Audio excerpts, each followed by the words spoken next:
It began with a smile. The Galactic Confederation's ship floated high above Earth, a quiet sentinel in the void. Inside, representatives of 12 alien worlds gathered in a smooth, silver chamber shaped like a circle, the most neutral form. Zir, the chief diplomat, brushed a trembling blue hand across the data screen in front of him. "Remember," he said, his voice a hum of caution, "the humans have only just broken the lightspeed threshold. They are new to our ways." Nervous clicks, hisses, and light pulse flashes answered him. Scaled limbs adjusted in chairs designed to accommodate too many forms. Some sat on coiled tails. Others folded feathered appendages with ceremonial grace. "We proceed with patience," said Zexler, his green fronds pulsing yellow at the tips. "Standard integration process, peaceful contact, cultural exchange, trade proposal." Krelva, youngest among them and the only one whose skin could cycle through emotion light in 8 frequencies, nodded crisply. "Their atmosphere is thick with nitrogen and oxygen. Gravity slightly above galactic standard. They consume protein and sugar regularly." "Primitive but viable," murmured the Zerathian representative. At that moment, the chamber door slid open with a smooth hiss. Ambassador Daniel Taylor entered with a confident stride. He wore a crisp blue suit, a red tie knotted at his neck, and polished black shoes that clicked on the smooth floor. His dark skin glowed under the chamber lights, and his black hair was trimmed short, parted precisely. His teeth gleamed white as he smiled wide. "Hello," he said brightly, with a wave. "On behalf of humanity, I bring greetings." 3 delegates recoiled. One emitted a shrill pulse of alarm. The Jatok scuttled behind its chair, chirping rapidly. "He bares his teeth," it clicked. "It is a warning." "No, no," Daniel said, his grin faltering, hands raised palm forward. "This is friendly. On Earth, we smile to show peace." "He raises limbs," the Palaxian hissed. "He will throw something." Daniel froze. Zexler stepped forward, waving his fronds. "Ambassador Taylor, forgive our reaction. Most species view tooth-baring and limb motion as hostile gestures." "Oh," Daniel said, closing his lips quickly.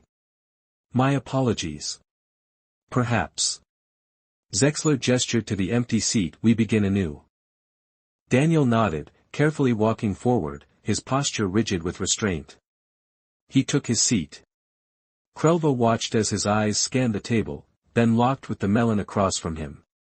The tentacled diplomat flinched. "Direct eye contact," Krelva whispered, scribbling a note on her datapad. Zexler slid a sleek, metal device toward Daniel. "Our history. Our laws. Our intentions." "Thank you," Daniel replied, producing a similar item. "This contains Earth's culture, languages, art, technology." His hand dipped into his jacket. Multiple delegates tensed. "Not a weapon," Daniel said quickly, placing the drive gently on the table. "Just data." An uneasy silence followed. Daniel, sensing the awkwardness, gave a small smile. A tall, gray diplomat rose and left the room. Zir turned to him. "Ambassador, would you be willing to not show your teeth when speaking? And avoid direct gazes?" Daniel exhaled. "I'll try. But it's hard. That's how we show honesty and respect." Krelva looked up sharply. The translator hummed as it interpreted. "They show teeth for respect." Zexler turned to her. "Observe them. Write what we do not understand. You will call it, Surviving Humanity 101, Zir said gravely. And so began Krelva's greatest assignment. When the meeting adjourned, Daniel approached her. "Looking forward to working with you," he said, lips pressed tight. His natural smile fought to emerge. Krelva took a breath. "Perhaps there is hope." That night, she wrote the first line of her handbook. A human smile is not always a threat. Sometimes, it is just a smile. The Earth Embassy on Proxima Station shimmered like a jewel of vibrant noise and color. It was a stark contrast to the austere, minimalist designs of most Confederation embassies. Walls painted with swirling murals of Earth landscapes, soft acoustic melodies drifting through the air, the scent of roasted beans, coffee, as Krelva had learned, lingered like a persistent presence. Krelva walked beside Ambassador Daniel Taylor, her data pad in hand, ready to catalog every strange and subtle nuance of human behavior. "This is our reception hall," Daniel said, gesturing with a practiced motion. "Think of it as our welcoming room, it's designed to feel like home." "Loud," Krelva observed, her skin flickering with confusion tones. "Visually, yeah," Daniel chuckled. "We like color. It makes us feel something." She took a note. Humans equated color with emotion. Intriguing. Lisa Wright approached. Her red hair was tied back, her smile warm and soft. "Krelva, good to see you again. Ready for a full day of observation?" "I am prepared," Krelva said formally. "I have reviewed your planetary customs and behavioral summaries." "You'll need more than summaries," Lisa said with a smirk. The day began with a briefing session. 10 humans gathered around a large table, talking over one another, gesturing wildly. Faces moved constantly. Laughter erupted from one corner. "They are not angry," Krelva whispered to herself, recording facial contortions. "Nope, that's how we brainstorm," Daniel said. "Ideas fly fast." "There is no order," she noted. "Exactly," Daniel grinned. "Chaos is part of the creativity." That afternoon brought them to the gymnasium. Humans lifted weights, ran on machines, twisted into shapes with no practical purpose. "They damaged their muscles voluntarily," she murmured to Jack Harris, a human medical officer. "We call it exercise," he said. "Controlled stress builds strength." "And they smile during this?" "Endorphins. Our brains like it." Krelva jotted it down. Humans experienced pleasure from pain-like exertion. Highly illogical, yet consistent. Later, they attended a diplomatic session with the Vorgan Empire. Daniel bowed, refraining from smiling. Lisa mirrored his posture. The Vorgan commander, tall and scarred, stepped forward, eyes narrow. "They do not show teeth," he grumbled. "Perhaps they do respect us." Krelva intervened. "They restrain their natural expression to match your customs. It is not easy for them." The Vorgan studied Daniel. "You hold back your nature. That is strength." "We proceed." Afterward, Daniel exhaled deeply. "That could have gone bad." "You adapted," Krelva said. "I am learning. Humans are adaptable." That night, in her quarters, Krelva updated her handbook. New chapter, Human Adaptability, the willingness to suppress instinct for diplomacy. It was becoming clear. Humanity's real danger wasn't in their smiles. It was in how hard they tried to understand. 3 weeks passed. Krelva now had 17 detailed reports in her handbook, each one cataloging an aspect of human behavior more bewildering than the last. Despite the growing thickness of her guidebook, it still felt incomplete. Every day brought new contradictions. That morning, she sat in the observation lounge, her gaze fixed on a cluster of humans engaged in a peculiar ritual they called a team meeting. Loud, overlapping voices, rapid-fire hand gestures, bursts of laughter. It resembled an argument, yet no one seemed offended. "Why do they interrupt each other?" she asked quietly. Jack Harris leaned over. "It's not interruption. It's enthusiasm. They get excited. They jump in. But how do they know who is finished speaking? They don't. Sometimes they don't wait. And somehow, it still works." Krelva scribbled a line in her pad: "Human conversation, organized chaos. Efficient disorder." Later that day, she joined Daniel at an art exhibition hosted by the Earth delegation. The room was filled with paintings, sculptures, and holographic displays. Some depicted human cities, others, abstract emotional states. One wall bore a large, unsettling piece, dark colors streaked violently across the canvas, evoking what Krelva could only describe as grief. This piece, the curator said, was painted after the artist lost a family member. Krelva turned to Daniel. You create beauty from pain? Often, yes. Why?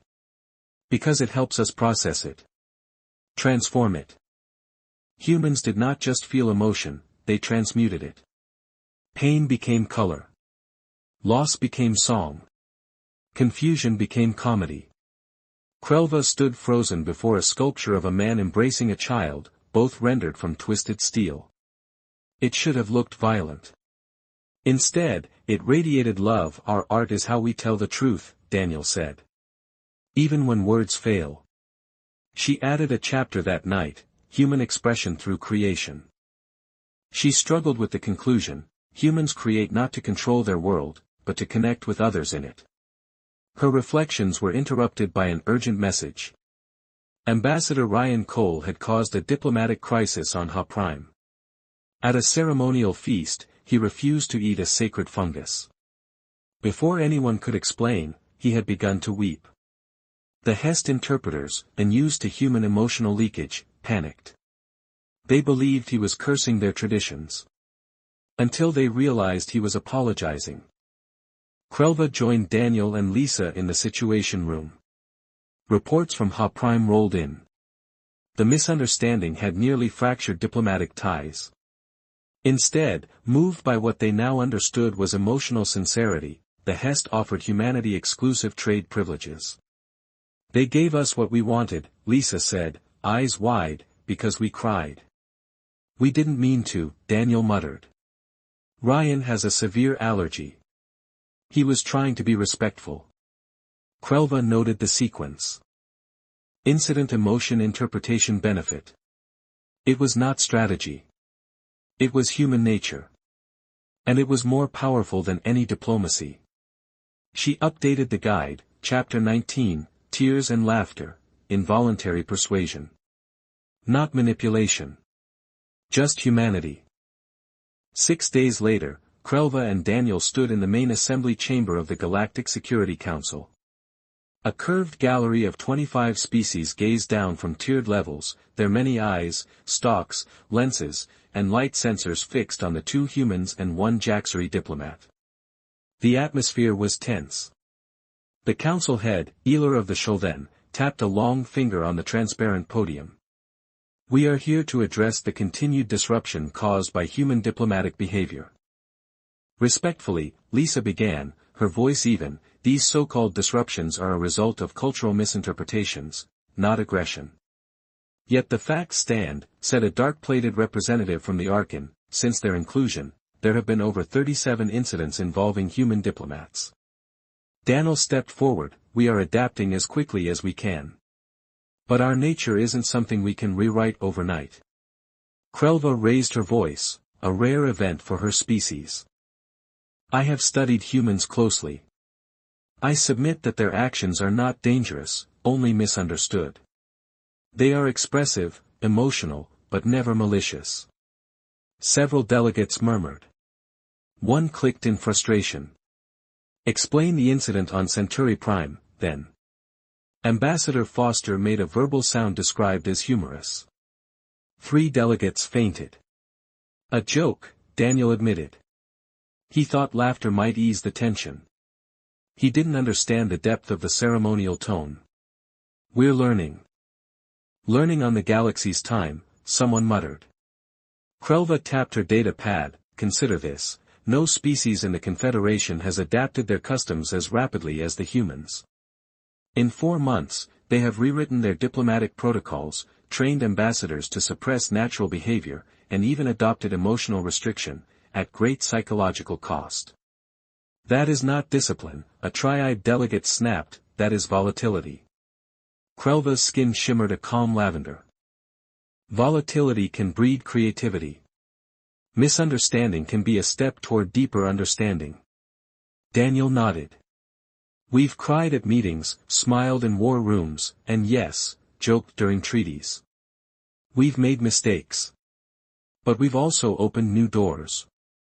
The Ha Prime Alliance, the Traxxas peace deal, the Trilaxian art trade, all resulted from honest emotion. Emotion is not diplomacy, said Eler. Maybe not to you, Daniel replied. But to us, emotion is how we speak truth. The chamber fell silent. After a long moment, Eler gestured to Krelva. You were tasked with producing a manual. Is it complete? It is, she said. Surviving Humanity 101. It contains 47 chapters and 392 footnotes. It is imperfect. But it is honest. Eler tilted his head. And your recommendation? Krelva hesitated. Then, let them stay. Not because they are ready. But because they are willing. Silence followed Krelva's words. For several heartbeats, no one moved. Then, Eler straightened. We will deliberate. The council chamber darkened slightly, the signal that internal discussion had begun. For Krelva and Daniel, there was nothing to do but wait. They stood side by side at the center of the room, surrounded by silence and the faint hum of distant air systems. How do you think it's going? Daniel whispered. Krelva watched the flicker of light behind the delegate booths. I think they are afraid. Not of you, but of change. We're kind of experts at that, Daniel said, half smiling. An hour passed. Then the lights brightened. Eler returned to the center podium. We have reached consensus. Krelva held her breath. Humanity will not be restricted to Earth and Proxima Station, Eler said. Instead, a new condition is established. All human diplomats must pass certification based on the handbook, Surviving Humanity 101, and this handbook will also be required reading for any species assigned to human liaison roles. Daniel blinked. We're in. You are in, Eler confirmed. Under guidance. And scrutiny. Cheers erupted from the human delegation. Lisa exhaled, visibly relieved. Krelva's skin pulsed a soft green. Then it begins. Not the end of confusion. But the start of understanding. That evening, back at the Earth Embassy, a small celebration unfolded. Nothing too extravagant, just music, food, and the soft clatter of glass against glass as Earth drinks were shared with alien guests. Daniel stood at the edge of the room, gazing out into the stars beyond the station's observation window. Krelva approached, her datapad tucked away for once. You didn't smile during the council vote, she said. No, he admitted. I didn't want to scare anyone. You can now, she replied. Daniel looked at her, and smiled. This time, Krelva smiled back. She still wasn't quite sure what her own smile meant, only that it felt right. She would add one last note to her handbook that night. Final chapter, when in doubt, ask what the smile means. Humans will always tell you.